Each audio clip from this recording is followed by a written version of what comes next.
Hello everyone. हमने चरक संहिता में इंद्रिय स्थान की जो सीरीज शुरू की थी, आज उसमें हमारा टॉपिक है 7वां अध्याय। तो यहाँ पे 1 और 2 नंबर श्लोक में क्या कहा गया? अथातः पन रूपयम इंद्रियम व्याख्यास्यामः इति स्मः भगवान आत्रेय। मतलब अब यहाँ पे भगवान आत्रेय क्या बोलते हैं कि पन रूपी इंद्रिय जो अध्याय है उनकी वो व्याख्या करेंगे, ऐसा कहा।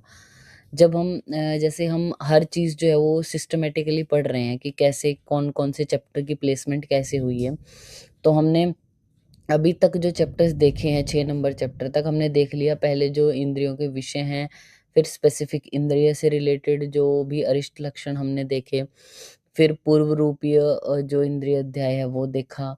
मतलब इंद्रियों वाला सब कंप्लीट हुआ, फिर पूर्व रूप इम्पोर्टेंट थे वो देखे, फिर व्याधि से रिलेटेड अरिष्टों के बारे में देखा था, तो अब पन रूपी आ गया।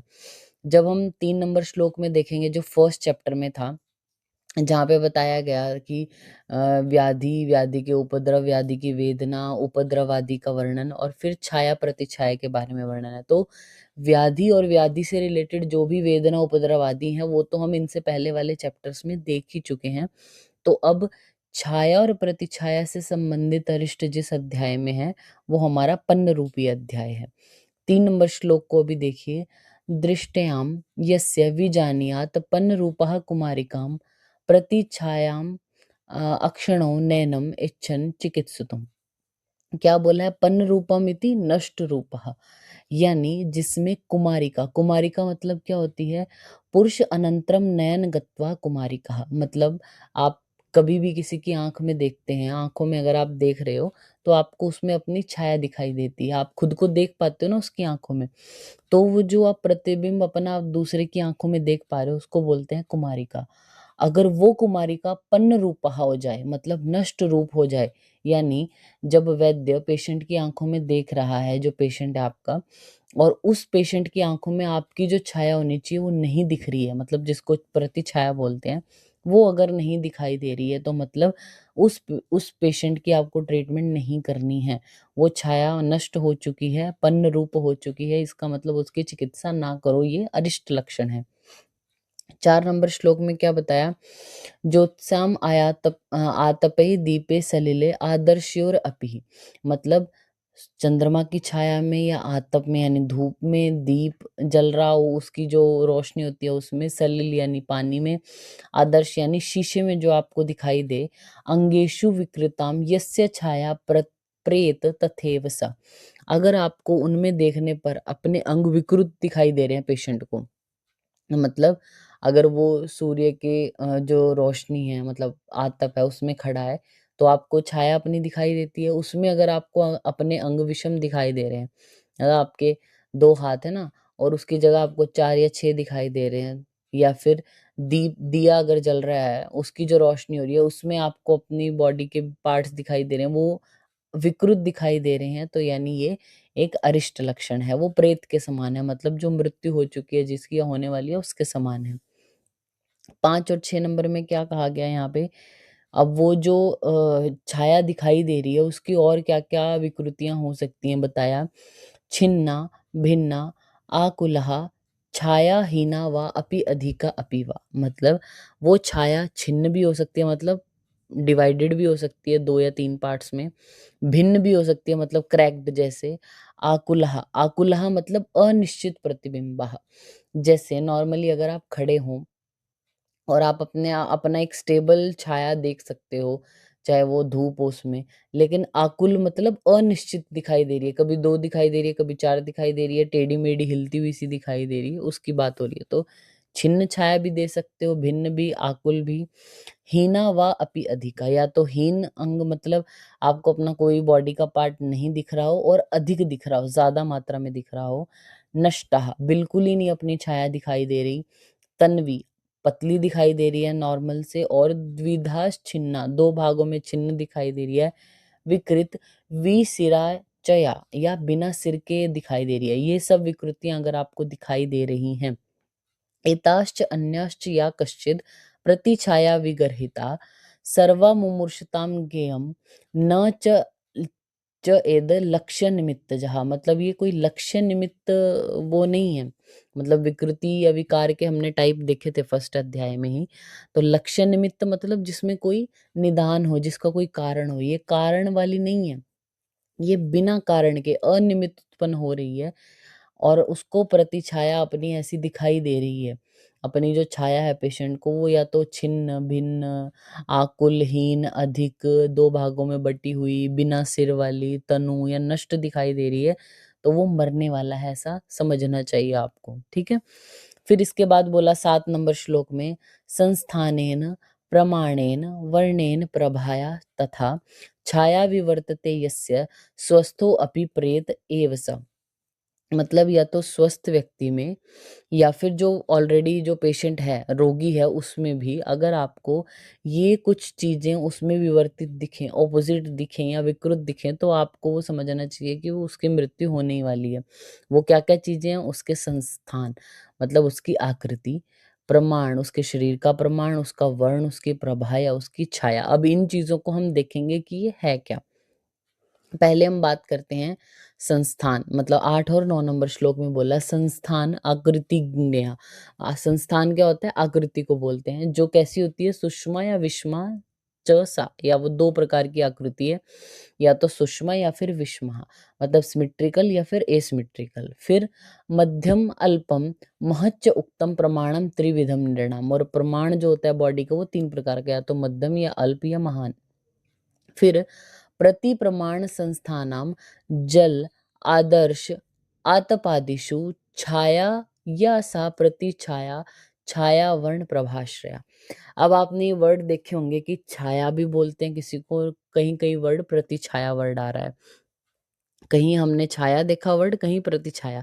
अभी एक्चुअल मतलब है क्या? ये है तो एक ही बात ही, लेकिन उसको डिफरेंशिएट कैसे किया गया है? जैसे कि अगर आपको किसी बॉडी की आकृति या उसका प्रमाण पानी में, शीशे में या आतप आदि की जो रोशनी है उनमें अगर आप देख रहे हो, तो वो उसकी प्रतिछाया बोली जाएगी।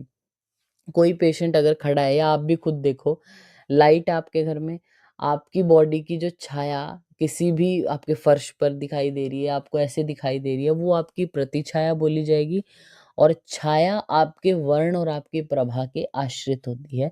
ये वर्ण और प्रभा और छाया क्या है, इनको आगे अलग अलग से बताया गया, इनका डिफरेंशिएशन भी बताया गया है। तो ये याद रखना है कि प्रतिछाया उसके प्रमाण और संस्थान संबंधी जो भी विकृति है या अरिष्ट है, उनको दिखाने के काम आती है।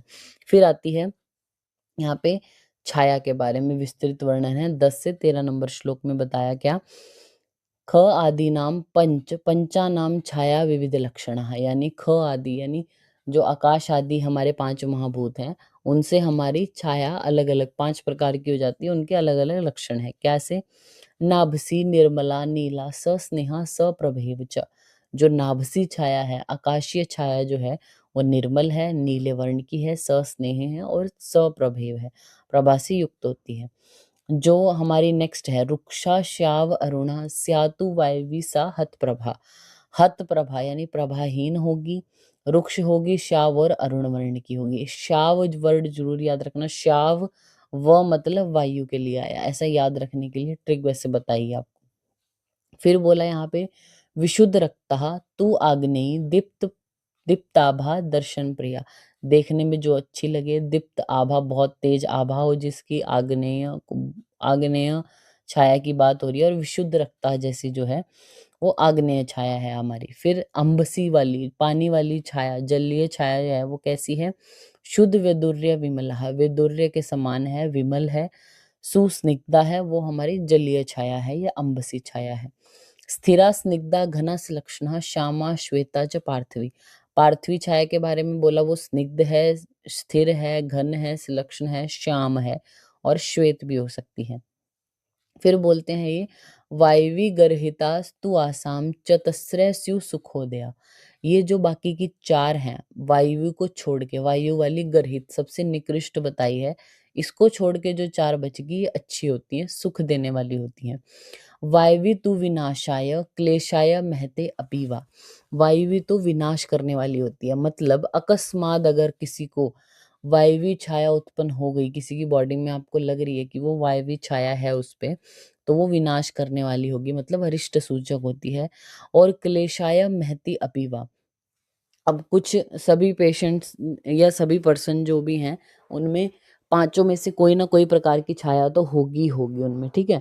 तो अगर बाय बर्थ किसी को वायवी छाया है तो उसको क्लेश देने वाली होती है वो, मतलब उसकी जिंदगी में प्रॉब्लम ही प्रॉब्लम करने वाली होगी, या उसके लिए अशुभ संकेत वाली होती है। तो बाय बर्थ हो भी सकती है, लेकिन वो प्रॉब्लमेटिक होगी, और अगर अकस्मात उत्पन्न हो गई वायवी छाया तो वो अरिष्ट सूचक है, ऐसा समझना चाहिए। स्यात् तेजसी प्रभा सर्वा सातु सप्त विधा स्मृतः, मतलब स्यात् तेजसी प्रभा, सभी प्रभा तेजस युक्त होती है, तेज से युक्त होती हैं। सतु सप्त विधा, और प्रभा जो होती है वो 7 प्रकार की। छाया हमारी 5 प्रकार की है, जिनमें पांचों महाभूत हैं। जो हमारी प्रभा है उसमें तेज महाभूत होता है, और वो 7 प्रकार की प्रभा है हमारी। कौन सी? रक्तः, पीता, सीतः, श्यावा, हरित, पांडुरा, असीता, तासां या स्यु विकासिन्य स्निग्धाश्च विपुलाश्च या ता शुभा। अब इन प्रभा में भी कुछ शुभ होती हैं, कुछ अशुभ होती हैं। अगर कोई भी प्रभा वो विकास युक्त है, स्निग्ध है, ज्यादा मात्रा में है, तो वो शुभ कही जाएगी। अगर कोई भी प्रभा रुक्ष, मलिना, संक्षिप्ताश्च अशुभोदया, अगर कोई इनमें से ऐसी कोई प्रभा है जो रुक्ष है, मलिन है और संक्षिप्त है, वो अशुभ सूचक होती है। तो छाया भी और प्रभा दोनों ही शुभ और अशुभ दोनों तरीके की हो सकती हैं। अब आप कहोगे जी इनमें डिफरेंस क्या है, तो वो 16 और 17 नंबर श्लोक में बताया। वर्णाम अकामती छाया, वर्ण को ढक लेती है, आपका जो कॉम्प्लेक्शन है उसको ढक लेती है छाया।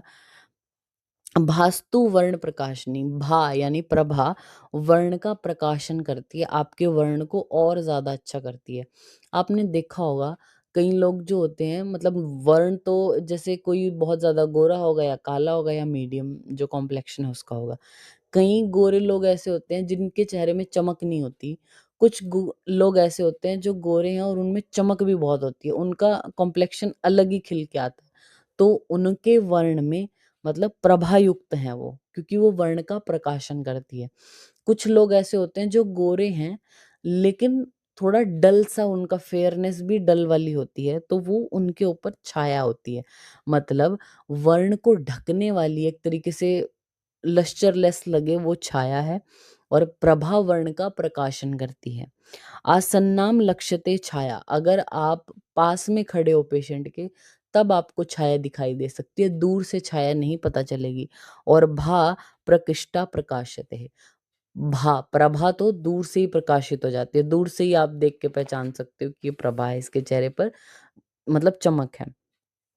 ना छायो ना प्रभा कश्चिद विशेषा चिन्हति तु, मतलब बिना छाया या प्रभा के कोई नहीं होता। निर्णाम शुभ अशुभ उत्पत्ति काले छाया प्रभा आश्रया, काल मतलब परिपाक काल की बात की गई है, मतलब अंत काल में छाया और प्रभा शुभ और अशुभ उत्पत्ति करने वाली होती ही है। मतलब एंड टाइम में अरिष्ट सूचक जो लक्षण हैं उनमें छाया या जो हमारी प्रभा है, इन दोनों में ही ऊपर नीचे लक्षण आते हैं। वर्ण के तो हमने ऑलरेडी फर्स्ट चैप्टर में देख ही लिया, वर्ण संबंधी तो हमने यहाँ पे ये 5 विकृतियों की बात की गई थी ना, यहाँ पे आपकी छाया या प्रतिछाया में 5 प्रकार की विकृतियां हो रही थी। एक उनका जो संस्थान है, मतलब उनकी आकृति, उनका प्रमाण, उनका वर्ण, प्रभा और छाया, ये विकृत हो सकती हैं। हमने बात कर ली जो हमारी ये है संस्थान है किसी चीज का, वो या तो सुषमा है या विषमा है, सिमेट्रिकल या एसिमेट्रिकल उसका संस्थान हो सकता है। अगर उसका अगर हम प्रमाण की बात करें, वो मध्यम है, अल्प है या महान है, वो 3 प्रकार का है। तो हमें ये किसी भी पेशेंट को पानी में देख के या उसके शीश